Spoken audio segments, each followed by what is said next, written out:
Sasquatch, Ghost, Dogman, aliens, demons, shadow people, skinwalkers, even the Fae. Our universe is vast, dark, and wrought with infinite unexplained phenomena. We have tasked ourselves with assisting humanity in finding the keys to unlock the mysteries that abound in and around our world. What we intend to reveal behind the curtain of darkness may very well invoke those fears long tucked away in our memories.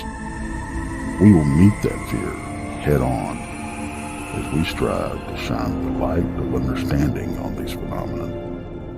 The goal is to arm you with the power of knowledge to confront and even combat these entities. We welcome you to join us on our quest. We are Midwest Night Watchers.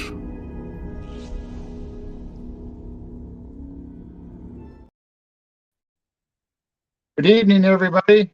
Hi, everyone. Welcome to Christian the Veil, and we have with us tonight, we have Ryan Paul Tremblay from Monster Radio, and we're going to dive into some cryptids, probably skinwalkers and wendigos or whatever we're going to talk about. Who knows what cryptids will chase down a rabbit hole and all kinds of creepy things. So we'll go ahead and bring Ryan on, and everybody give him a nice welcome in the chat, and we'll get started. Welcome. Hi, Hey. Ryan. Welcome. Thank you. How you guys doing? Doing good. How you doing? Oh, I'm enjoying the Arizona weather. It's 105 here today, so it's just like Is that all? Oh, that's it. Yeah. Yeah, you can walk outside and fry an egg. It's pretty convenient. Yeah. Yep, you just go right outside, just step outside your door, crack the egg, pick it up, you're good to go. Right. I've heard stories of people making grilled cheese and put it in foil, put it on your dash, and by the time you go out to lunch, you have a grilled cheese all ready to go. I wouldn't be surprised. So with this heat, I would not be shocked. It wouldn't taste very good though, but So why don't you go ahead and talk about your website and stuff, and how you got started with this, and then we'll go into the cryptid stories and stuff. okay, well, I mean, how I got into all this stuff is I was a monster fanatic as a kid. I started by watching the Universal monster movies, Dracula, the Wolfman, the Creature from the Black Lagoon, and that was just like a staple for me. I had to watch those movies every Saturday. No Saturday was complete without them. So, as I started watching those, I started thinking, are these monsters real? And I started hearing stories from my dad. My dad was a Cajun guy, so when it came to Dracula, he's like, oh yeah, them vampires are real, so I was like, oh, okay. And then the Wolfman, he told me about the Rougarou. To young Ryan, I was like, okay, that just sounds like a French word, Dad. What is that? And he wouldn't tell me until I got to a certain age. So once I hit 13, he started telling me these stories about the Rougarou, how you had to be really careful not to invoke it, don't provoke it, don't go out at certain times. Whenever I went out in the woods as a kid, he'd be like, oh, don't let the Rougarou get you. He was joking. Here I was, young Ryan, going, oh, whatever, Dad. Psh. Then I got to a certain age, and he's like, oh, yeah, I'm not joking with you. And I'm like, oh. Wow. Shrivel a little bit, because, around campfires especially, he would tell me all these stories of the Rougarou down in the bayou, and I'm just like, oh, so you weren't joking when you said don't let the Rougarou get you. Good to know, Dad. So as I got older, though, I started looking into more stuff like the Rougarou, werewolves, and then, of course, I saw the Patterson-Gimlin film. And that right there, I was like, oh, my God, Bigfoot's a real thing. I have to look into this. So I started reading every book I could in the library. I would go to all these different libraries around town and just borrow whatever book they had on cryptids and monsters and just started learning everything I could about them. And that set me on my path to become a cryptozoologist, and it's been a really big learning experience for me. Wow. That's cool. Mm-hmm. So as a kid, did you ever see anything out there while you were in the woods? I didn't see anything, but I heard plenty of noises. Like when I would be out in the woods with my brothers and my dad, we would hear wood knocks or whistles. And my dad would be like, oh, don't pay it no mind. It's just the wood boogers. To me, I was, The woodbug. I didn't know what a woodbugger was, and I'm like, okay, Dad, that's weird. That's a little bit gross, but okay, Dad. When I got older, I realized woodbuggers is what they called Bigfoot down in Louisiana and everything. And I'm like, oh, that's what he meant when he said the woodbuggers were out there. So Yeah. it's my dad knew a lot more stuff than I did at that age. So my dad played a big role in getting me into this stuff. I don't think I've ever heard the word woodbuggers. Yeah, I mean, I've heard them called many things. That's the first time I've heard that one.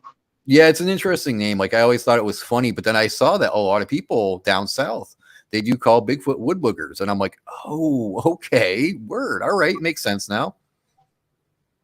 Did you start asking your dad about more stories then when you started getting into this? Yeah, I drove him crazy. I would always sit around the campfires with him, be like, so Dad, tell me about this or tell me about that. And he'd be like, okay, I told you 20 times, but I'll tell you again. So he started telling me about the Rougarou on like a daily basis. So I grew up thinking werewolves were a real thing. But ironically, I did not believe in Dogman, though. I thought Dogman was people misidentifying Bigfoot. I thought it could be something else until I had my own Dogman experience. So once I saw Dogman at 15 feet away, I was like, oh, wow, these things are real. Okay, awesome. I'm looking into these now. Oh, wow. Mm-hmm. How old were you when you saw that? It was about 2 years ago, so I wasn't that old. Yeah, I mean, I was taking care of a friend's house. He had gone on vacation with his wife, and I was house sitting for him. And I had this routine where I would go morning, afternoon, and nighttime, usually around midnight, because that's when I could just lock everything up and seal everything for him. But as I was walking in the back of his house, I was hearing all these coyotes just going absolutely crazy. Like you could tell they were very nervous about something. And you guys live in the woods, so you know what I mean when coyotes make nervous chatter. It sounds a lot different. It's something you can't really explain. There's just something very off about the pitches of the howls and the growls they're making. And I just thought maybe there's another predator around. I thought maybe mountain lion or whatever.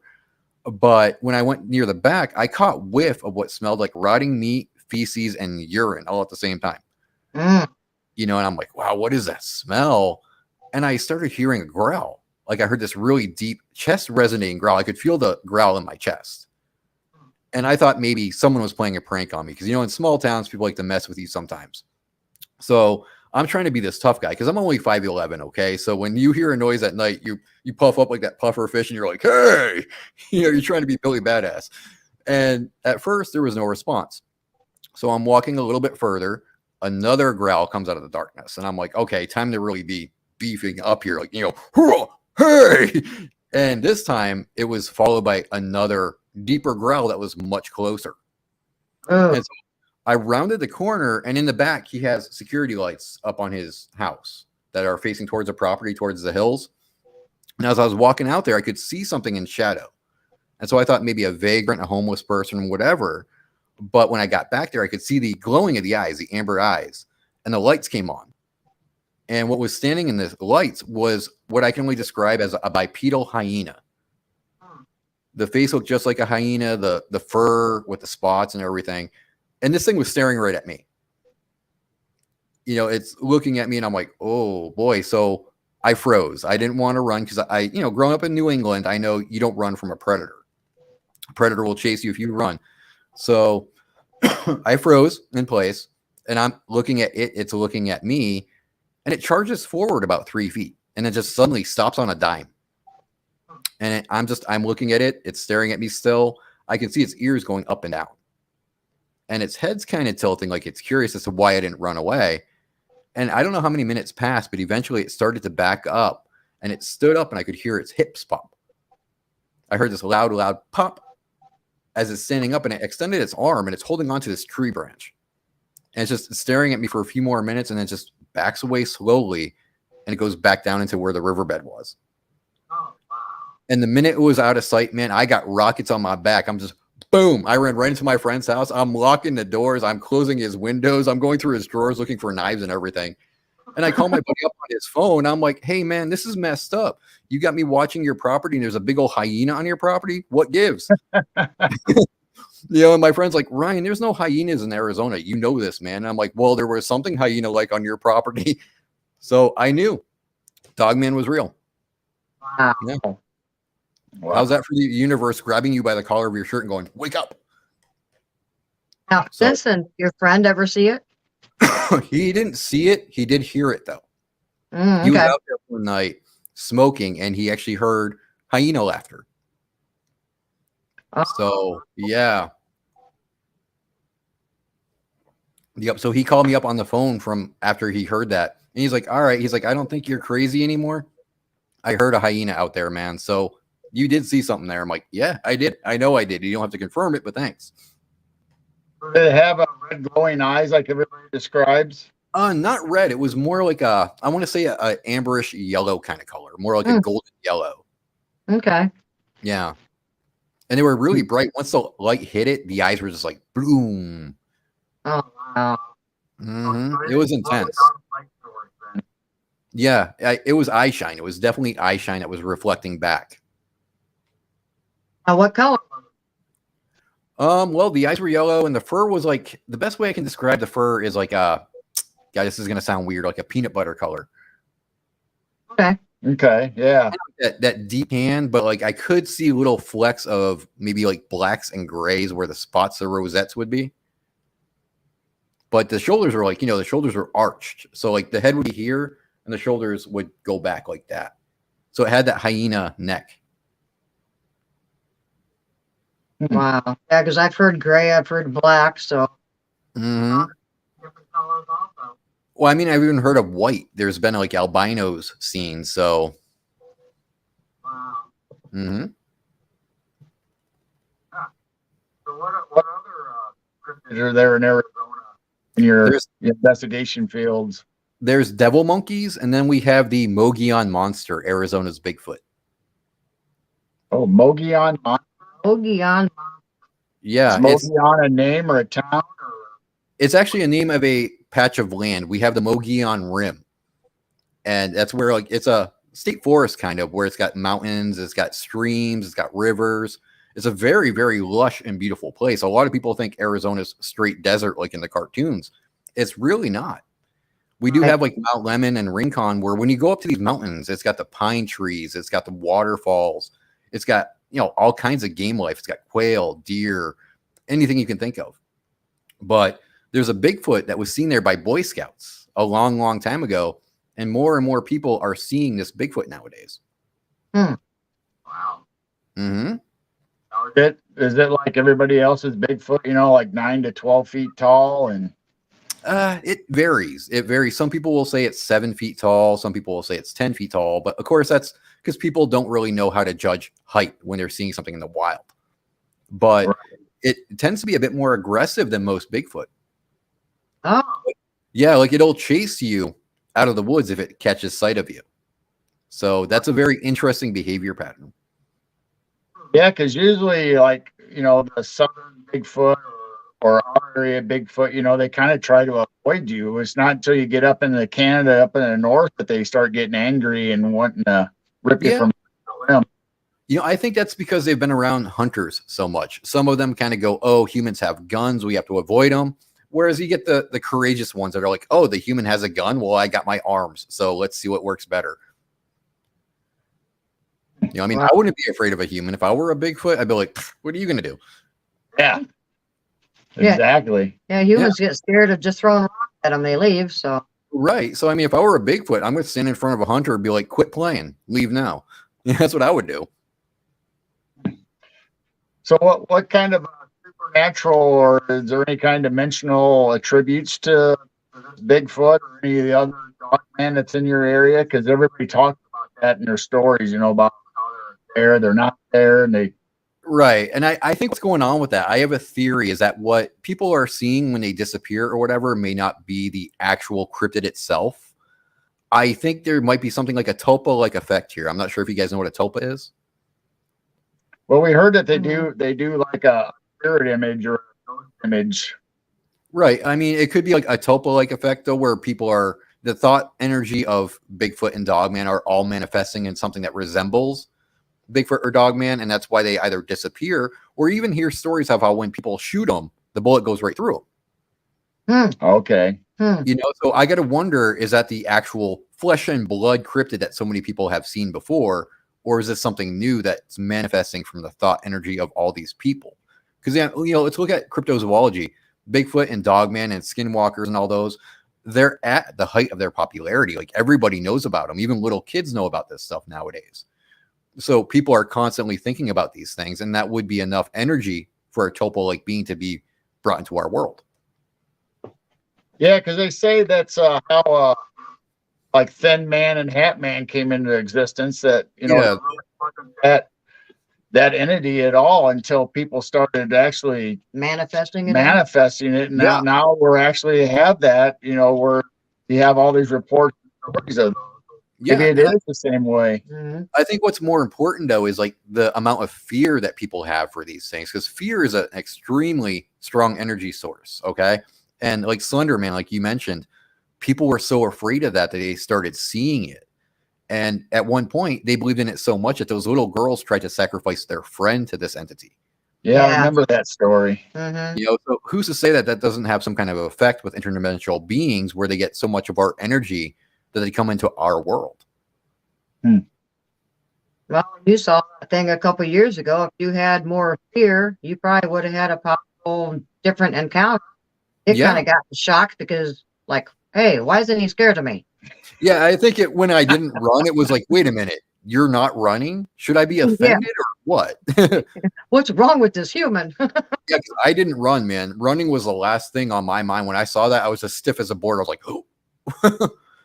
Wow. William wants to know if there's any military bases near you. I guess he's thinking about maybe a government science project.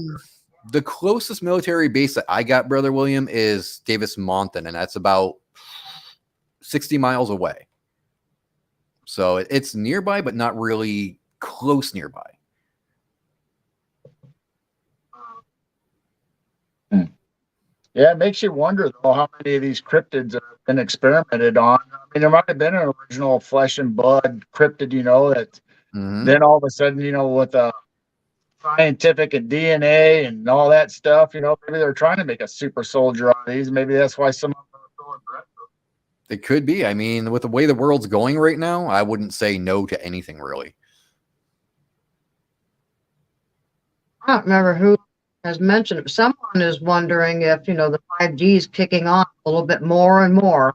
Is that affecting some of these animals and making them angry and almost go berserk? It could be because, I mean, if you think about infrasound, okay, infrasound can be used to make us have seizures. It can be used to make a human pass out, or it can even cause you to have a heart attack. That's how powerful infrasound is. So is it possible that sound affects animals? Absolutely. Yeah. So what's it doing to them? Right. Just because we can't hear it doesn't mean that the animals can't hear it or pick up on it or even feel it. Maybe they feel the vibes and it does something to their internal organs and their brain, and they aren't normal anymore. Right. Yeah, because you see all the videos of all the animals that go around in a circle, does not stop because when they kick down the 5G, or at least that's what they're turning into. Yeah. Look at those orcas. The orcas are suddenly attacking boats, and what's causing that? Is it just because they had enough, or is it because there's some kind of sound system or whatever that's, hitting their brain and making them act more aggressive? Yeah, that one orca just flat out this straight line and hit it right in the side of that one boat. I don't know if it capsized or not. Yeah, I mean, I think it did capsize the boat. Yeah. Wow, it makes you wonder if these animals. So I mean, sound can damage DNA. So it's definitely possible. I think it's definitely possible. I think that the government is doing too many experiments and they're not considering what it can do to nature, and I think they really need to think about that before they proceed. Yeah. Wow. It says so many variables out there that, whether it's the government or whether it's an actual cryptid, natural being, a dimensional being. I mean, yep. Have you had any portals that you know of, or any stories like that, or where cryptids have come out of portals or appearing? Nothing yet, nothing personally, but I have heard stories. I've gotten reports from Tucson, from Phoenix, where they've seen a dog man coming out of a portal. They saw what they thought was a skinwalker coming out of a portal at one time. So in fact, I took a report from here in town where a guy that I knew, he said he saw a wolf manifesting out of a portal. But this wolf was upright and walking like a man, but he said he saw it phasing in and out and coming out of a portal. So that was extremely, extremely interesting because the area he led me to, it's the same area that when I was investigating, I heard the sound of children laughing. And there's no houses around for miles in this area. There's no way that little kids would be out in that patch of desert playing because there's rattlesnakes, there's all this dangerous stuff. And there's a lot of hurdles that you could actually fall into. You know, there's holes and tunnels that kids could fall into and get hurt. So there's no kids out there, but I heard little kids laughing. It was a big group of kids too. It wasn't just one or two kids. It sounded like maybe 12, 13 kids that were about maybe 4 or 5 years of age. And let me tell you, when you're out by yourself and you suddenly hear kids laughing, that's a whole different type of fear right there.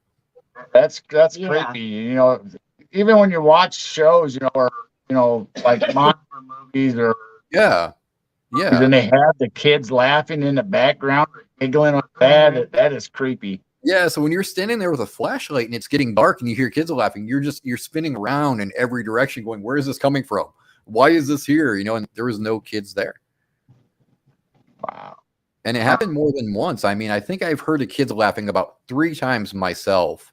And then one time a friend was with me and we both heard the kids laughing at the same time. So there's something to that. I wonder if black-eyed children.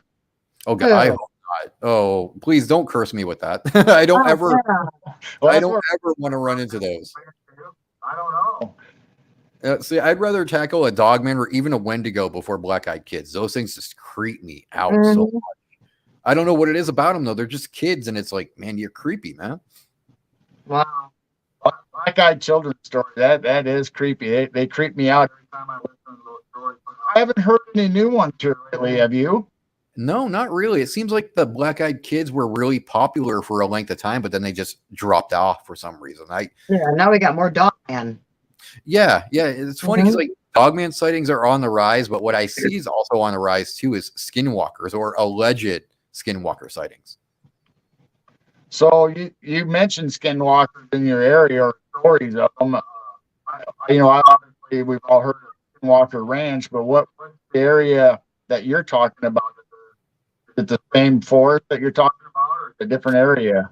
It's a different area, but here in Arizona, there's a very, very deep and strong belief for the skinwalkers, or as they're called, the Yinaradushi, okay? Because this is Navajo territory.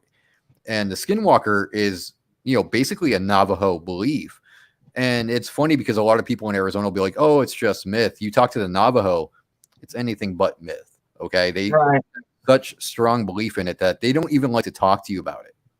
I've had to work extra hard to even get members of the Navajo Nation to speak to me about it. Yeah, they don't trust people right away. I mean, they obviously they have a reason not to trust us, obviously, but it's hard to gain their faith. But once you do, then they start opening up. Well, I really respect one of the Navajo people that I know. I can't say his name out of respect, but when I first approached him about the Yinaradushi, he looked me dead in the eyes and he's like, why should I tell you? You're just going to twist it and turn it into a YouTube video. And to me, that was like, wow, this shows how misinterpreted the skinwalker has become. And it's been an insult to your people. So let me do you the favor of telling your story to the people out there so they know what it really is. Now, William, I think, is trying to say that, black-eyed kids, I think he's cursing you with them. I'd make them real black-eyed kids. He'd punch them out. That's what he's saying. I thought he was trying to jinx you with black-eyed kids, but that's not what he said. That's all right, William, because if I ever come across a black-eyed kid, I will football kick the kid away from me, man. I'm like, nope, field goal. Bye. Kick him hard enough and you end up in William's backyard. Yeah. I sure will, and I'll call William up, be like, he's all yours, buddy. Just hang up. Have fun. Yeah, then what he'll probably do is he'll probably drop him off on my doorstep, like, oh no, he belongs to you, Ryan. Do you have a skinwalker story that people have reported that you can give us? Or yeah, actually, I have one that's very, very scary, and I have to exclude names though. But okay, that's fine. All right, there was a younger man who actually had come to me, and he said that his grandmother was being hunted by a skinwalker, and eventually she opened up to me. What happened is a long time ago when she was in her 20s. she had a falling out with somebody who claimed to be a shaman, okay? And it was a very deep falling out. It was a romantic thing. And he cursed her, he jinxed her. He said that he was going to haunt her for the rest of her days. Well, as time went on, she was getting all these weird trinkets that to the Navajo are symbols that you've been cursed. And so she moved off the reservation. She tried to live somewhere by herself that was very excluded. And she started seeing the Yinaralushi. She would see him off in the distance, and she could see his eyes glowing in the night. She would see coyotes that had the human-like eyes. Her livestock was starting to die. There was pounding on her roof and on her windows. So she was starting to go kind of crazy because she couldn't get sleep. Every time she tried to sleep, this thing would be on her roof, pounding on the roof and pounding on the walls and calling her name. So she heard her name no matter where she went. She tried to put earbuds in so she couldn't hear anything. She still heard this thing calling her name. So then her chickens started dying off. Her horses started dying off. Her cows, everything that she tried to, grow there, anything she had to stabilize there would die off. And her water started to go bitter. There was poison in her water. So she told her family, the skinwalker is after me. And they had to bring in another shaman to do blessings. And even after that, it started getting worse and worse and worse because she dared to fight back with the skinwalker. It got so bad that she had to move to a different state.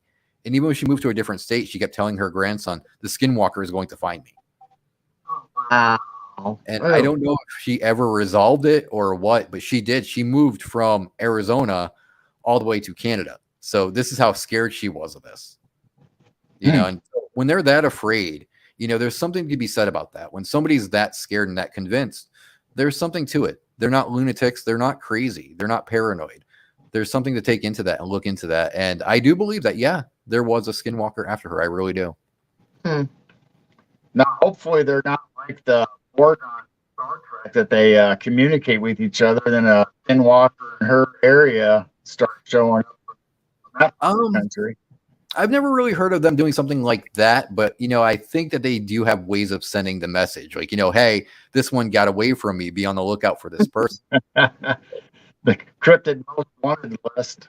Yeah, it'd be kind of funny if that was there. Like Bigfoot and Dogman and Skinwalker were all sitting around just sharing a list. Like, yeah, this guy, did you see him? Oh yeah, I saw that guy. The next time you see him, could you grab him for me? That'd be a funny story. Yeah, it from would. their point of view. I bet you. I like to say it all the time that Dogman and Bigfoot, they sit around campfires telling stories of humans. And sometimes they're scared of it. Like, so I ran into this one guy, and man, he was creepy, dude. He smelled really bad too. Sitting out in the forest at the campfire telling human stories instead of Yeah, they're laughing at us too. Like, so I broke a stick, and you should have seen him run, man. Yeah, I just threw these tiny little pebbles. It was so funny. Yeah, I clapped on the tree, and man, all these hunters, they just picked up and they ran off screaming like girls. It was funny, man. You missed it. Yeah, I can see them having fun. I would. If I was a Bigfoot, I'd mess with everybody, man. I'd be that jerk Bigfoot. They'd call me the big jerk because I'd mess with everybody. Nobody would like me, man. Well, I heard the juveniles are the ones that really like to play games and mess with people. And yeah, that's what I heard too. That's what I've heard too. But I mean, I think I had a Bigfoot experience out here in Arizona. I didn't see it physically. I did see the eyes, but I couldn't see it clear because it was dark late at night. But me and a buddy of mine were actually investigating, and I got the smart idea to try call blasting. Okay. So first I tried coyote howls, and I let that play for about 10 minutes, stopped it, tried it again. There was no result. Then I got really smart, and I'm like, I'm going to try the Ohio howl. Okay. So I let that play for 10 minutes on repeat, turned it off. And all of a sudden, after I stopped playing it, this really, really nasty odor came up out of nowhere. And it was so bad that like my friend was, he's blocking his nose going, oh, what is that smell? And I'm going, I don't even know. Did we stumble across a dead body or what? Because it was so rancid. And we started hearing rhythmic clapping in the background, like just, and I'm like, oh, so we're looking around. We have bright flashlights. We're both looking around. We're not seeing anybody else out there. So we are starting to walk out. We're walking slow because I don't know if we're being chased by something. Okay. So we're walking slow and calm, and we can hear footprints behind us in the distance, like heavy. So we shine the light in that area, and we saw something with shining eyes duck down as our light hit it. Oh, So we were walking backwards. This is how hard this was. We're trying to walk through the Arizona desert backwards with our light shining this way. We're stumbling and falling everywhere. We're like the Three Stooges, just the two of us. I'm tripping over trees, he's tripping over trees, and we're just getting up, we're shining the light again, and we heard stuff in the background where it sounded like rocks were being thrown. Big rocks, though, not little rocks. It sounded like really heavy rocks. And I don't think a human could just lift that up and throw it like that. Mm-mm. Right. And as we're down in this valley area, we could tell there was something up on the mountain area in the trees. You could hear the trees snapping. You could hear huffing. And once we got to where we could see his car, man, we split. We got in his car and we drove off. Wow. So I think I ran into a Bigfoot out there. well, that's what we had Marty on, not a boss, and he told almost the same story where you're out there and some guy comes up and starts calling out. And he had the audio playing, and pretty soon they had rock, hitting their car, Oh. all ones. Then pretty soon there's like these big rocks started flying towards them. Wow. So they had to stop the recording or made that guy finally cut it off, 'cause who knows how big the rocks are going to get if they're going to start hitting people. Yeah, that's what I was afraid of too. I'm like, if it's throwing big rocks, how long before it comes close and throws us, Right. So apparently And they're good aim. Yeah, apparently that Ohio howl was not a good thing to play, so I will not do that again. Oh, wow. Lesson learned. Mhm. What does it sound like? Oh, you never heard the Ohio howl? No, Ohio animal. Wow. What's doing it? It's a very intense and very, very deep, drawn out howl that just nobody can explain. Nobody knows if it was a big for sure. Some people have said it's a dog man, but it sounds more, I want to say more primate to me. Now, that's the one where they're on the back porch of the cabin and they're hearing it out in the woods. Yeah. Yeah. It might be. I mean, if that's the one I'm thinking of, then yeah, it's very, very deep though. Like it starts out very deep and it's very drawn out though. Oh, wow. And the length of the howl though, for a human to yell for that amount of time, that would take some training, yeah.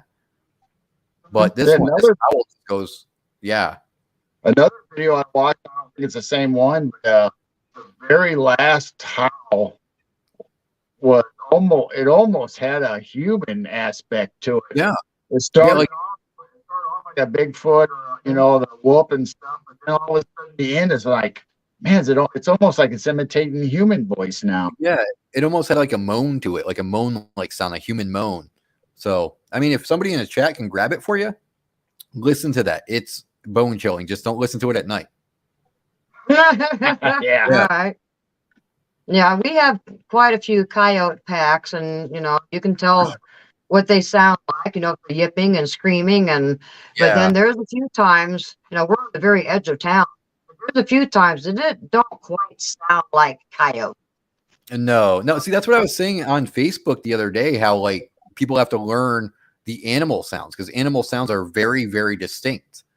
And yeah, this was more almost like hooping, howling, like they're having fun. And then about a mile away on the other side of the field, I heard this real low, deep howl, and it didn't sound like a coyote either. Then the other one shut up. I'm thinking, wow, so that definitely could have been a Sasquatch. And I know they do mimic coyotes because this happened. That really sounded different. Yeah, I mean, see, that's what I was telling people is like you got to really listen to those sounds, okay? Because coyotes, they're basically always going to sound the same. So if you hear something that sounds a little bit off, that's when you really got to question it. Mm-hmm. Have you ever heard a dog bark one time? No. I've been hearing that this summer. There's dogs all over this town. But even on both sides of me, I was hearing a dog bark, like one time. I'm like, dogs don't bark one time. Not usually, no. Usually they keep barking, they see a skunk or something. And so it makes me wonder, are they trying to mimic some of these dogs only doing it one time? Well, it's possible. I mean, wow. Usually once one dog barks, the whole neighborhood, all the dogs start barking, or my neighbor's dog, man, you go out there and he's just bark, bark, bark, bark, bark, bark, so he doesn't stop. And that's what I hear around town. And this summer, I keep hearing this, bark. And that's it. And I'm going, I don't think that's a dog. I've always had the question though, like, are they really mimicking a dog, or is it just a primate sound? Because, like, monkeys and gorillas will actually Yeah. bark like that too. They'll make the same kind of noises like that. So are they imitating, or is it a sound that they as a species just naturally make? Right. Well, talking to Duke and them, he says you can imitate, owls and coyotes, Mhm. dogs, and so they kind of imitate sound too. So I don't know, but it could be a mannerism or a vocal from them. Yeah, I mean, it would fit that if it's a noise they make, it's part of their language. Yeah, that's how they communicate with other species. Well, maybe they're barking one time to get the other dog to start barking. Could be. That could be too. It's possible. Mhm. Wow. Very interesting. Mm-hmm. So you mentioned Wendigos. What kind of Wendigo stories do you have? Oh, well, the Wendigo, it's something that I've actually dove really deep into because, like the Skinwalkers, it's another story, another legend that has just been twisted and turned into something that it's really not. I mean, it's so bad that people think the Wendigo looks like this. And that's not what the Wendigo looks like at all. A Wendigo could look like you or me or Jane. We could be Wendigo. It's supposed to be a spirit that when somebody's broken a certain cultural taboo, this spirit enters their body and it makes them a Wendigo. And so a lot of people now think, oh, the Wendigo's that stag-headed monster it's huge, it's furry. And no, that's not the Wendigo at all. A Wendigo is a human being. So there's been a lot lost in translation that people don't pay attention to anymore. And it's actually taken very seriously by the Algonquin, the Cree, the Ojibwe. To them, it's a true terror. It's something that they firmly believe in. To us, it's a nighttime story. But to them, it's anything but. To them, it's as real as, Santa Claus as is to us, And it's a very dark story. And there are tales of people becoming Wendigo. The most famous is Swift Runner. I don't know if you guys have ever heard of that name before, but okay, well, he was a hunter and a fur trader, okay? And this took place during the 1800s. And he went out on a fur trading trip with his wife, his 2 children, and his mother-in-law. And he was gone for a good amount of time because, back then they had to walk those paths. And one day he came back into town and he was talking about how he was starving to death and he had to kill his family because there was no food. Funny thing is, though, the people of the village noticed he hadn't lost any weight. He looked completely healthy. There was no sign of malnourishment. He was fine. So he was so brazen about killing his family. He led the police of his tribe to the cabin he was staying at, and they saw that he had cannibalized his own family. Oh. And he went into detail about how he killed each and every one of them. Okay. He was so twisted in his glee for it that he bent down, he picked up a skull and he waved it around. He's like, this was my wife. And he just kind of tossed that one aside, picked up another one, said, this was my youngest child, and just threw that one aside. And upon inspection, they had learned that he not only ate the flesh and the meat from the bones, he had actually broken the bones open and sucked the marrow out. And when they asked him why he did this, he told them, I am the Wendigo. So they arrested him and he tried talking to a priest, and the priest was trying to find out the true reason why he did this. And all he could keep telling him was, I'm a Wendigo. I'm a Wendigo. I'm a Wendigo. So, of course, naturally, when the word Wendigo spread to his village, everybody was up at arms. They were ready to murder him and just do whatever they had to do to get rid of the Wendigo. And they did actually execute him. They hung him. But the mystery thickens, though. Nobody knows where his body is. Okay. So if you went to that fort where they hung him, some people say he was buried there. Some people say that his people took the body and quartered it and buried different parts of his body in different sections of the place. Nobody knows. But they do maintain he was a Wendigo. So now you don't know if he come back or not. Right. And they were so afraid of him that they just felt like, they had to quarter his body up. They had to butcher him in order to feel safe again. So when they feel that deeply about something, you have to stop and think, they're not going to be that afraid unless there's something to be afraid of. Okay. So for them to cut up the body and possibly even burn it or whatever, there's something to that. And we can't ignore that as researchers. Mm-hmm. So do you think it's like a demon spirit or something that takes over an existing human to make him a Wendigo, or is this something? I think In modern terms, I think it could be equated to a demon. Sure. I think it might be an entity, like maybe an interdimensional being, where once it enters our bodies, it takes over the mind, and it causes our bodies to actually transform into this beast. Now, no, we don't grow horns or anything like the pictures like to depict. What those are is when you see the horns on a Wendigo, those are tree branches, okay? Because they like to cover themselves in tree branches and tree sap. It's not horns like a deer. So the real true depiction of a Wendigo has been lost because so many YouTubers have taken it and just kind of twisted it and, made it what they wanted it to be. Yeah, they've done that to other cryptids too. Oh, Some yeah. people. Oh, yeah. I mean, you've got the skinwalkers. They've done it too. You've got the Wendigo. You've got the pale humanoids, the pale crawlers. I mean, well, we could talk about that. The rake. A lot of people say the rake is what people are seeing. What I think it is are these things called the Ashmen. Some tribes call them the people before the people. Okay. And what they were is they were a tribe of people that abandoned any civility. They took to living underground and they adapted like animals would, where, they started seeing at night. So they had those deep black eyes or sometimes deep white eyes. Their bodies lost all their hair and they became like a pale white color. And I think that's what people are seeing when they see the rake. I don't think it's the rake. I think the rake is actually just a creepypasta. But I think they're seeing the Ashmen and they equate it to the rake. It's almost like feral people, but not up in the mountains. They're in caves.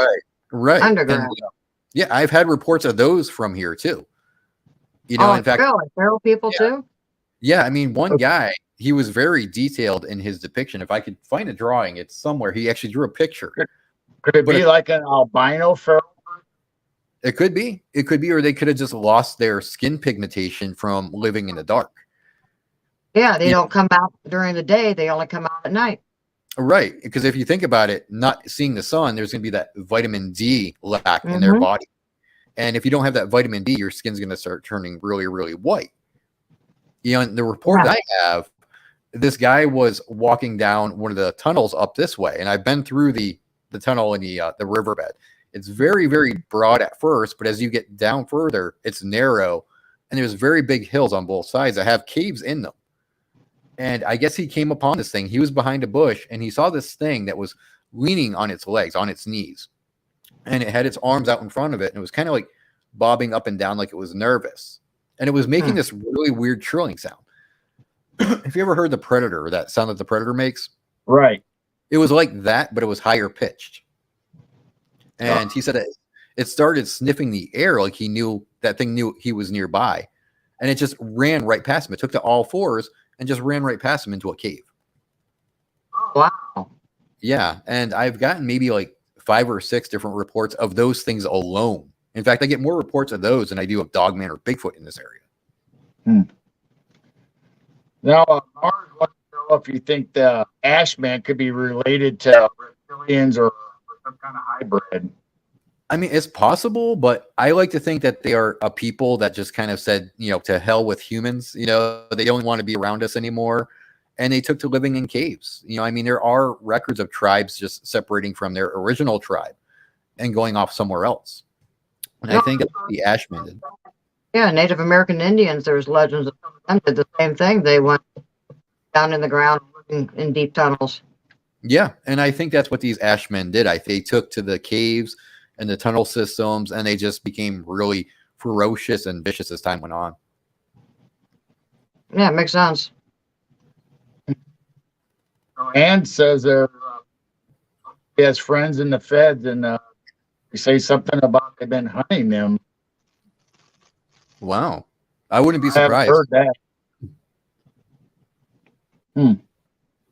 I mean, you hear about people talking about, going to go out and hunt Bigfoot, like they actually want to shoot and kill a Bigfoot, that, I mean.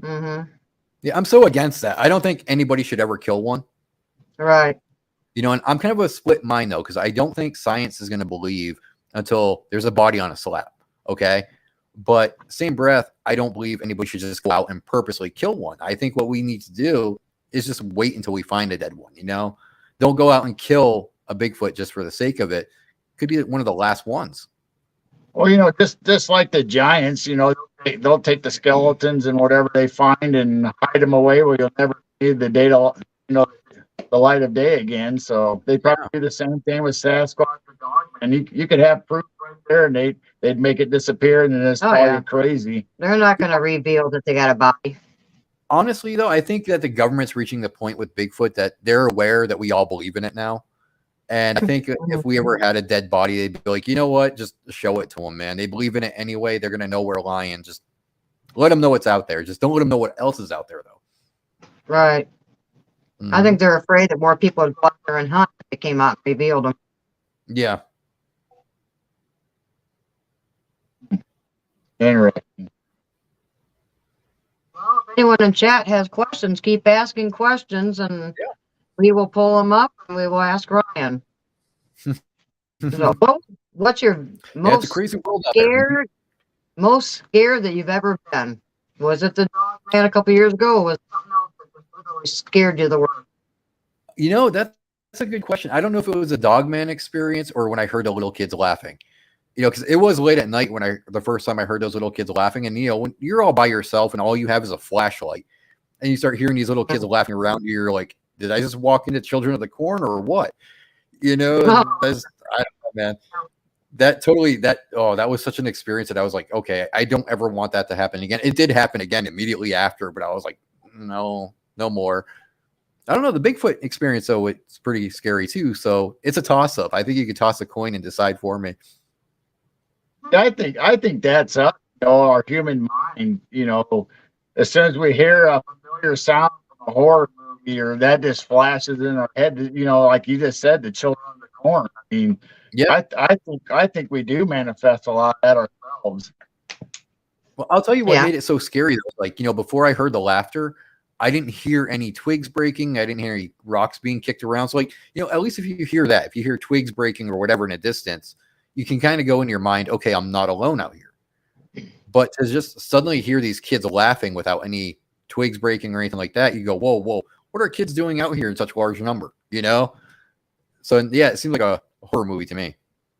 Now you hear stories of people hearing, help me, something's drawing them into the woods. Maybe it's the same thing as if you hear children laughing, you're going to say, whoa, there's children out there. They shouldn't be out there. And it's a trap. Yeah. If I ever heard anybody saying help me like that, I'm not going to help them, man. I'm running the complete opposite way. I know it sounds messed up, but you know what? Hey, man, I'm not a superhero. If I hear something like that at night, I'm like, bye. Yep.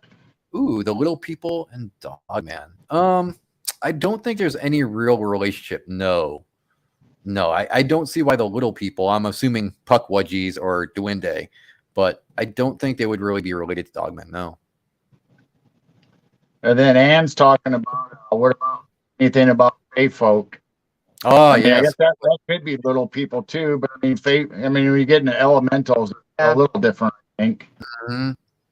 Yeah, I believe in those. I definitely believe in the Fae. I'm one of those people that I have a strong fantasy mind, so I like to believe in the Fae and the fairies and the leprechauns and all that good stuff. I mean, I know the fairies or the Fae, they have a relationship with Bigfoot. People talk about how the Bigfoot call out or knock on the trees to have the Fae folk come out and help them open up the trees and use them as portals. I mean, that's what we talked about on William Nighthawk show and all the time. And I believe Jessica, the Cryptid Hunter, and Barry Littleton came up with that idea too, that they use trees as portals, because they always seem to disappear behind trees, but then you don't ever see them. They can blend into the trees. Yeah, I gotta wonder though if that's like active camouflage though. Could be. Is it some way that they have some kind of active camouflage going on?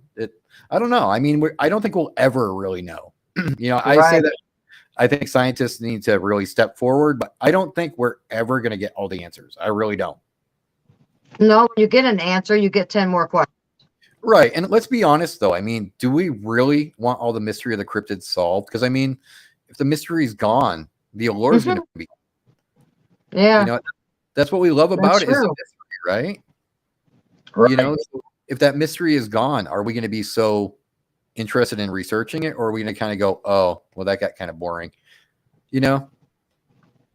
Right. So is there any stories about raising Bigfoot out in your area? Anything going on there where they're working together, or any of those kind of stories? Well, what we have out here is we have the Puckwudgies, okay? Okay. And they tell you not to upset the Pukwudgie. So when you have to go to certain areas, people actually advise you to bring tobacco, pure tobacco, because it's a sacred gift. It's a sacred plant. So when you gift it to them, you're kind of making them feel like, oh, this is a good person. I've gone to places where there are actual physical signs where it says, beware the Pukwudgies. Oh, wow. You know, so it's a very, very strong belief here. And they do believe that, like, you know, if you upset them, they'll do bad things to you. They'll torment you, and they won't kill you, but they'll really make you go insane. So you have to be very, very careful with the little people. Arizona, you know, that's weird because, you know, go over to the UK, you know, Ireland and all the places over there where they talk about the leprechauns, and, you know, and if you upset them, they do the kind of the same thing. I mean, yeah. I mean, people kind of think of leprechauns being tricksters and stuff, and they can be that, but then you look at the horror where leprechauns actually kill people or terrorize them, then you start getting in a whole different aspect of whether they actually do that or not. Just kind of said that the Pukwudgie will do bad things. So I'm kind of inclined to believe that they will. I mean, you know, because this belief goes back to all the tribes here in Arizona. And if all the tribes believe in this, there's something that you have to go, okay, you know what? They're serious about this. Let's not mess around with it. I mean, there's even a woman that lives in Tucson. What she does is she lives on a mountainside. She's actually made little houses on the side of her mountain that she owns that she tells you those are for the fairy folk. So she makes little houses for them, and she actually puts fresh tobacco on the doorsteps of these houses. Oh, wow. You know, so it's like, does she get visitations to those houses? She might. Yeah. Now, do you think they actually do something with the tobacco? Are they eating it? Are they? That's a good question. They're not smoking it. You know, what are these elementals and Sasquatch and them doing with the tobacco? That's a very good question. You know, I think with the Fae, I don't think they would eat it. Maybe they actually do smoke it like we do, but I think the pure tobacco, because it's a sacred plant, you know, in different cultures, very, very sacred. It's very spiritual. Maybe they actually go ahead and, you know, they use it for spells or whatever. Who knows? Right. And go ahead and send those pictures to Midwest Nightwatchers at gmail.com. We'd like to see those.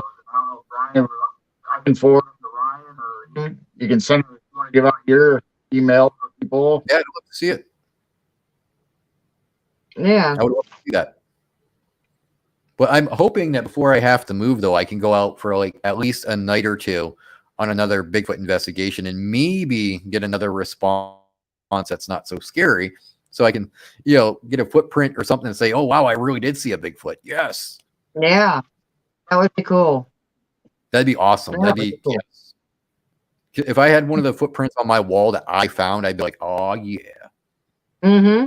Yeah, because we've seen people that have we're talking to Tex on Big Port. He had a handprint on it on his vehicle, and then we talked to Robin, where she had a actual print on one of her dolphins, I believe it was. Nice. Yeah, I think there was a cow. Yeah. Wow, you're talking about some good people there, man. Tex is a heck of a guy. Oh yeah, we got this wonderful community, and I'm just so glad we got to know everybody. And you know, there's some amazing people here, man. You know, because then you guys got to do a show. And we went, really? You know, yeah, we started it, and everyone, you know, hey, we'll support you. Well, yeah, we are getting support. I think it's wonderful. The community is amazing. You deserve it, man. I mean, I think more people need to come together and just be friends. Yeah. You know, stop the competition. Stop trying to be number one. Just be friends. Right. Yeah, we just like hearing the stories and all the investigations that everybody does. You know, it's not that we get out very much, but we do UFO stuff on the backyard, and we're interested in all the fields. You know, whether it's cryptids or paranormal or UFO, and just high strangeness all together. I mean, that's why it's all fascinating. It takes us away from the boringness of our realities, is what it is. It's like the humdrum of everyday life. We can kind of step aside from it and go, ooh, aliens, or ooh, Bigfoot. You know, it's a nice escape. It really is. It's a great escape. Yeah, it really is. The woo factor. Yeah, that's the fun part of it. Now, and then not knowing, like, what's that? If you have anything that, you know, like a dog man or or anything like that would be associated with orbs. No, not personally. I mean, I have heard different stories where people said they saw like blue orbs or white orbs right before they saw a dog man. So I got to wonder, is that something from a portal that they're coming through? Is that energy from the portal starting to slowly seep out, or, what is it? What could it be? That's what we're wondering. Are they astral traveling and their energy turns into an orb? They're able to go where they want, and then appear. I mean, I don't think anybody's really going to know, but it sure is interesting. And I have an idea. I mean, you know how a lot of people will describe a really bad smell when they see a dog man?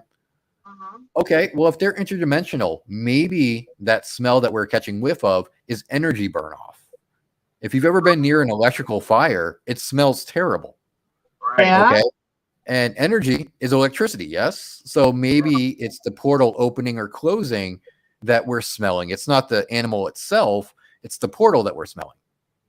Yeah, that's a possibility. It could be like an ozone smell or something. Yeah. Or even something that they're bringing in from their dimension to us. They could be a different smell in their world. Right, exactly. So, maybe it's not them that's stinking up the place. Maybe it's when their portals are opening that's stinking up our place. Well, maybe we stink. What Maybe we smell to them. They might think, those humans stink. Maybe that's why they hunt us. Yeah. Maybe it was like, oh man, these humans, dude. Oof. I think to them, actually, we would stink because we wear a lot of chemicals. If you stop and think about the shampoos and the soaps and the colognes that we use, there's chemicals in all of that. So is it maybe that stuff that we're using to smell good is actually triggering some kind of predatory response in them? Yeah, it could. Mm-hmm. Huh. Yeah. William wants to know about Reebok. I think I'm saying it right. No stories yet, Brother William, but the minute I get one, I will send it to you.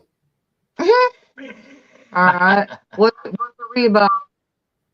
William can tell you all about those. I'm going to save that for Will because I know he's been talking about those a lot, and I don't want to impose on Brother William like that. William has been my mentor. Talking earlier about needing people to talk to about our experiences or stories and stuff. And, you're welcome here in our chat, and please send us emails.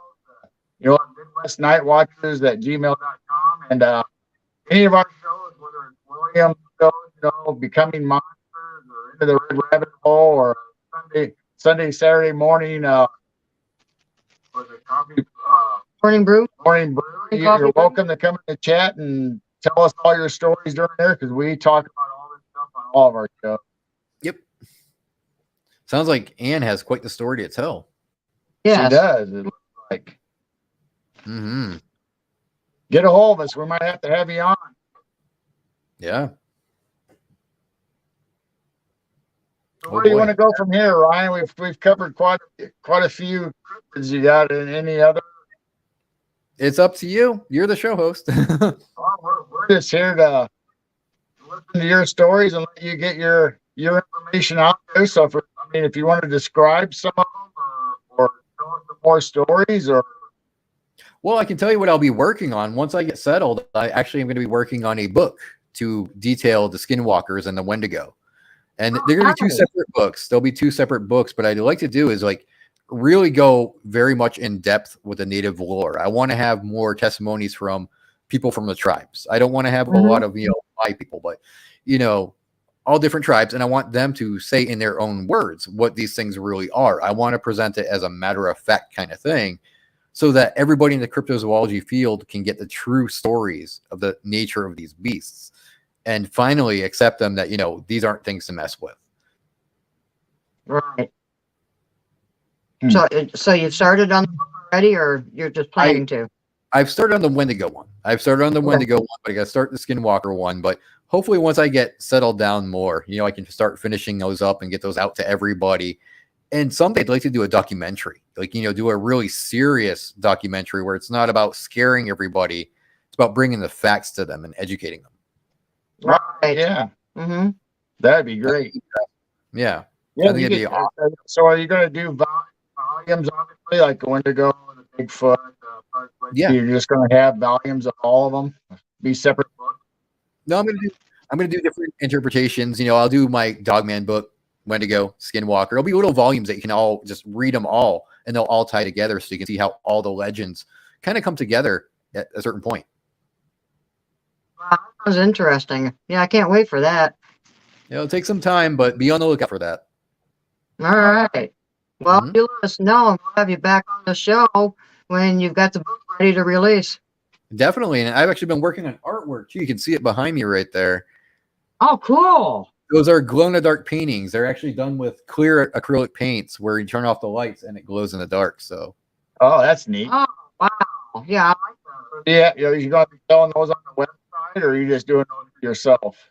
I'll do those for commission, actually. So if people want a certain cryptid, they can contact me via email and tell me, what cryptid they want, what color glow-in-the-dark paint they want, and I'll actually paint it for them myself personally, and I'll sign it and ship it off to them. Oh, wow. I think we might have to get one of those. Yeah. You want to see it up close so you can see what they look like? Yeah. or- Yeah, Yeah. go ahead and show it to the camera. So this one is the Wendigo, Oh, cool. Wow. and it looks a lot better at night. When you turn the lights off, it looks like his eyes are glowing and he's staring right at you.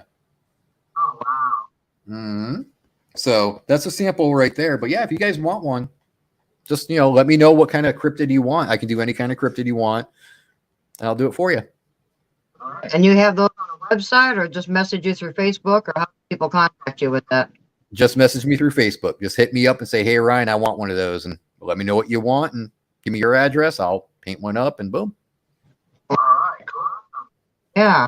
Yeah, so everybody out there, make sure you get a hold of Ryan on Facebook and let him know what kind of cryptid you like. If you would like to do a commission piece, and that would be awesome. Yeah, I encourage anybody who wants one, just let me know.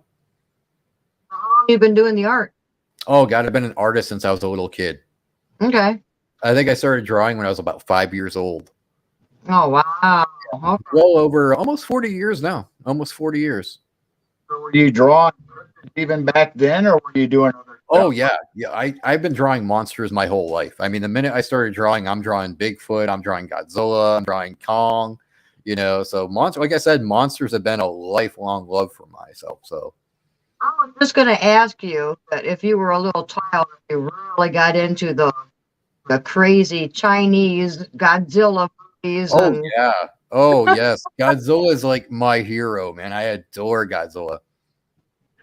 oh, my, yeah, because I remember being a kid watching some of those. Now you watch them, it's just like, oh my gosh, we really thought those were scary. And this, you just looking like Yeah, I've actually got better artwork. movies now, but some of the good old Chinese movies. Yeah, I got Godzilla artwork that I made. This is a Godzilla sculpture that I made. Oh, Oh. Yeah, it's pretty good size, so. But yeah, it was all painted up by me and everything. So that's my love for Godzilla. Wow. so, dog? No. Not. No? Oh, you know what? You know what? There is going to be one that glows in the dark, though. He's over there, but he's wet right now, so I can't touch him. That is so cool. Now, do you Mhm. sell them also, or is that just for yourself? Oh no, I sell them too. If somebody wants to buy a Godzilla piece from me, just hit me up, say, "Hey, make me a Godzilla," and I'll be like, "Okay." Wow. That's cool. Yeah, I used to watch all those movies, Rodan and Mothra, and Oh yeah, I'm such a huge fan of those. I'm such a monster geek. It's ridiculous. That's why you're Monster Radio. Yep. Now, you said earlier you've been doing your podcast for, you said 5 years now? Not this particular one. I started out 5 years ago with a friend of mine, or a former friend, and it was a pretty good show. But Monster Radio, it's Ashley and I that do that. So it's a boyfriend-girlfriend thing. We're both researchers. She excels in Mothman, Flatwoods Monster, the Hopkinsville Goblins, UFOs. So, we get together for the show and we'll profile a certain cryptid. Like we did the Gugwi, we did Wendigo, we did Skinwalkers, Mothman. Trying to think what else we've done on Monster Radio. The Megalodon. oh yeah. Yeah. So we'll focus on that particular cryptid and we'll tell encounters that we have. We'll tell our opinion and our theory of where they might come from. There you go. That's awesome. We might have to have Ashley on too. Oh yeah, she's great. I mean, I'm surprised she isn't here today, but she's great. You guys will definitely like her. That's awesome. Mhm. How looking forward to you guys getting your shows back up, and Hopefully that'll be very soon. I'm just like, I'm so nervous about not finding a place to live yet. So I'm like, oh, please. it will happen. It will happen. Things just, I things hope usually fall into place. So I is hope there a new area you're looking to get into that has more activity, maybe, or are you just looking just to move? I have to move. I'm being made to move more or less. So, I don't have a choice. But where I might go if everything works out, I'll be in Connecticut. So Connecticut, as you know, has a lot of woods. And Yeah. well, Oh yeah. when there's Yeah. a lot of woods up there, you can get yourself into some trouble and find some cryptids up there. So what do they have in Connecticut that might be different than Arizona, or is it pretty much the same? I think it's basically the same. I mean, there's a lot of Bigfoot encounters out of the eastern states, Maine and Connecticut and Massachusetts and New York, and you're really close to Canada, so a lot of Bigfoot reports up in that area. And I would love to actually see Bigfoot right in front of me, not just a nighttime sighting. I want to see daytime where I'm like, hey, I saw that. Right. Yeah, you'll have to get a hold of it if you find out that if you move to Connecticut or wherever you go, you'll have to have a local legend of a certain one, not necessarily just a Sasquatch, but sometimes, like you were saying about your area, that you actually have a specific name for the. Right. Well, I mean, I'm hoping I'll have one. I know my brother, who's a hunter, he was chased out of the woods by something. So, yeah, he was on a hunting trip. He was hunting deer, and he was in his tree stand, and something was throwing rocks at the back of the tree. So it wasn't throwing rocks at him. It was aiming for the tree. So it was hitting the tree here. You could hear like dunk, dunk, dunk, dunk. And he got down over his tree stand, and he said that it sounded like a Mack truck was driving through the woods. Oh, wow. So he ran out of the woods, and something chased him clear out. So I'm like, hey, man, I think you had a Bigfoot encounter there, brother. Yeah. Mhm. Well, in Connecticut, they see pterodactyls and Oh, the Thunderbird. yeah, thunderbirds. Yeah, up in that area. So if you move up there, keep looking up. Oh, I'll have to. I'm a small guy, man. A Thunderbird can grab me, be like, bye. Yeah, we had reports like that in Illinois where that small kid was lifted up by a Thunderbird and the mom stopped it from taking it away. Yeah. Yeah. I mean, there used to be a lot of Thunderbird reports from Arizona, too. I don't know why the reports went down. Then I think it was Pennsylvania. We heard reports of flying dragons. Ooh. Carolinas. Yeah, somewhere in Carolinas, I heard a couple different reports of seeing dragons. Oh, I don't know that I'd want to see a dragon. I've seen enough monster movies to know that dragons are not friendly. Well, I'd like to see it. I just don't know about the breathing fire. Yeah. I don't know. I mean, I think a dragon will look at me and be like, I don't know, Ryan. You taste really good when you're crispy. It's like, wait, I mean, we're talking about monster movies and stuff. Then we watch Game of Thrones. I don't know if I want my little village burned up by a dragon just because I pissed it off. right? Don't Right? piss off a dragon. Wow. Yeah, we're starting to get more reports of dragons. There is portals or something happening. Where are they coming from? Could it be a time slip, though? Could be a Could time be. slip. Right. I mean, the Manala is something else, kind of flipping here and there, and don't know. Yeah, I mean, maybe we're seeing prehistoric dinosaurs. I mean, the Honey Valley in Canada, they say there's dinosaurs up there. So time slip, maybe? Yeah. Yeah. We hear about the woolly mammoth obviously in Alaska. Because Alaska has so much frontier that hasn't been really explored yet, or at least a lot of people don't make it out. Yeah. Well, what do you think about them cloning the woolly mammoth? Do you think that's a good idea? They bring it back, or? I don't think it's a good idea to bring any of it back. I don't think so either. I mean, I watched Jurassic Park. They don't end well. Well, the problem is, though, if they bring something back like that, the environment is completely different, and it's not going to be used to the ecosystem and the environment. How's it going to mess up everything that's going on in nature right now? Right. If it was meant to be alive still, it would still be alive. We wouldn't have to clone. And I think we're playing God with that. I don't think we should do that. It's like everything else. I'm assuming if the government gets involved with it, it's going to be messed up from the get-go. Yeah. I mean, I know they're talking about cloning them so we can eat them, but what's the point of that? We're going to bring them back from the dead to kill them? They're trying to make us not eat meat. So now they want to turn around and make us eat meat. Yeah, but we don't know what kind of DNA and stuff in it, though. Yeah. Yeah, it's just, I don't know. I don't think it's right. I think playing God is a very, very dangerous business, and we shouldn't Yep. do it. As humans, we don't have a right to do it. Right. I Yeah, agree. they're doing all that kind of stuff. You know, they're doing Tasmanian devil and the woolly mammoth and who knows what else they're going to try to bring back. Yeah, and I think when we do that kind of stuff, though, we're crossing into territory that we should not cross. I can't agree with it. I mean, if science knows they're extinct, then that's all we need to know. Right. We don't need to bring them back because their time had passed, so leave it be. Yep, exactly. That's how we feel too. I think we have our hands full with all the cryptids and Bigfoot and Dogman and everything else that people are seeing. Yeah. We don't need dinosaurs and all that kind of stuff again. No, we definitely don't. We most Right. definitely don't. And I think it's just a very bad idea. But, science isn't going to listen to me. I'm one guy, so whatever. Well, they don't listen to anybody. Pretty much. I mean, I could be the head scientist and say no. They'd be like, we're doing it anyway. Oh, okay. Yeah. So you asked my permission, and I said no, and you're still going to do it. Okay, then. All right. They probably already have. There's probably islands that they've got, like the rest of the movie. It's probably disclosed. They probably have islands in places I and would be got surprised. dinosaurs running around. They probably, it's like she said, they probably already did it, and that's why we're seeing dragons and thunderbirds flying around because they're getting loose now. Could be. Could be. I would not be surprised. Let's just hope they don't create like Kong or Godzilla, man. Though if they created a Godzilla, I'd be all for it. I mean, just like Plum Island, look at the stuff that was washing up on shore from that place. Yeah. Who knows what they got there? Yeah, I think science needs to be very, very, very careful. They'll probably start putting AI on the project and start, who knows? Oh, AI. Don't get me started on AI, man. That's another whole show. Yeah, I've seen Terminator. I know how machines end up, and it doesn't end well for us. But yet here they are with AI. It's like, yeah, Right. yeah. Haven't we learned anything? No. mm-mm, No. no. That's why Sasquatch and them are up in the trees just shaking their heads like, don't you guys ever learn? I bet you they are. I bet you they're sitting back going, humans don't learn from anything, do they? No, man, they really don't. Yep, exactly. Oh my. Well, Ryan, this has been fun. I think we'll go ahead and stop here, and we'll be sure to have you back, and we can talk about other cryptids or other stories that you like to talk about. All right, that sounds great. Yeah, keep in touch with us. Let us know if definitely. comes back. We will let people know about it and tell everyone to go over there.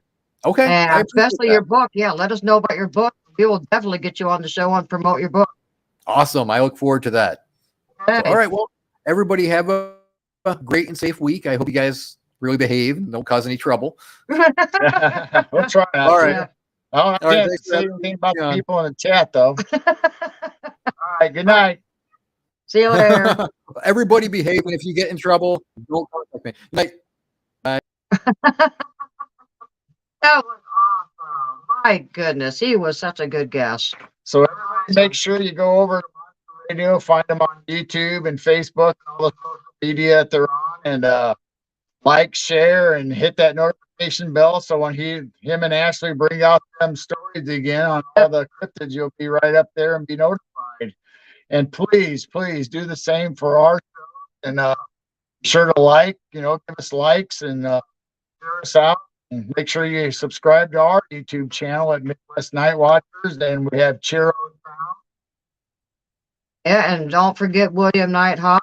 And here pretty soon, Dennis Carroll will do his own show. So we'll have to subscribe to him. And so keep you guys updated with all these other channels. And we're just going to support everyone as one big happy family.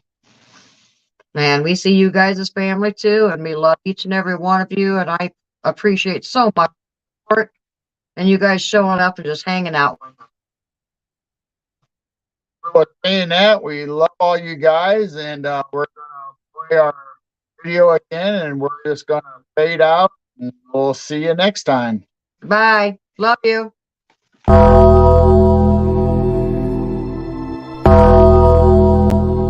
Sasquatch, Ghost, Dogman, aliens, demons, shadow people, skinwalkers, even the Fae. Our universe is vast, dark, and wrought with infinite unexplained phenomena. We have tasked ourselves with assisting humanity in finding the keys to unlock the mysteries that abound in and around our world. What we intend to reveal behind the curtain of darkness may very well invoke those fears long tucked away in our memories. We will meet that fear head on as we strive to shine the light of understanding on these phenomena. The goal is to arm you with the power of knowledge to confront and even combat these entities. We welcome you to join us on our quest. We are Midwest Night Watchers.